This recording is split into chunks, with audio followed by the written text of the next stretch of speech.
میرے رب کے فیصلے ہماری خواہشات سے بہتر ہیں۔ خاموشیوں کو سمجھنا سیکھو کیونکہ ان میں سچ ہوتا ہے، جھوٹ نہیں۔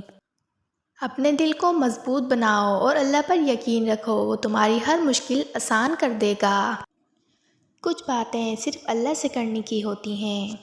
زندگی میں ہمیشہ ان لوگوں کا چناؤ کریں جن کو عزت دینے پر وہ خود سے بڑھ کر آپ کو عزت دیں، یہی بہترین لوگوں کی نشانی ہے۔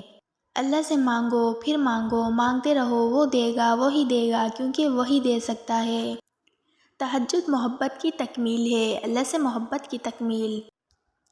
حسد کا کوئی فائدہ نہیں، بلندیاں خدا کی ذات دیتی ہیں۔ جب نصیب لکھنے والا ہمیں 70 ماؤں سے زیادہ پیار کرتا ہے تو ہمارے نصیب خراب کیسے ہو سکتے ہیں؟ وہ رب انہی کو دیتا ہے جو اس پر یقین رکھتے ہیں۔ جہاں مایوسی ہو وہاں ہاتھ خالی ہی رہ جاتے ہیں۔ میں نے خدا سے اپنی ذات کے لیے صرف صبر مانگا۔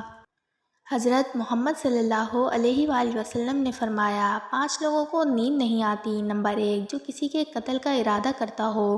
نمبر 2، جس کے پاس مال و دولت ہو اور کسی پر بھروسہ نہ ہو۔ نمبر 3، وہ جس نے لوگوں سے جھوٹی جھوٹی باتیں کہی ہوں اور لوگوں پر جھوٹے الزام لگائے ہوں۔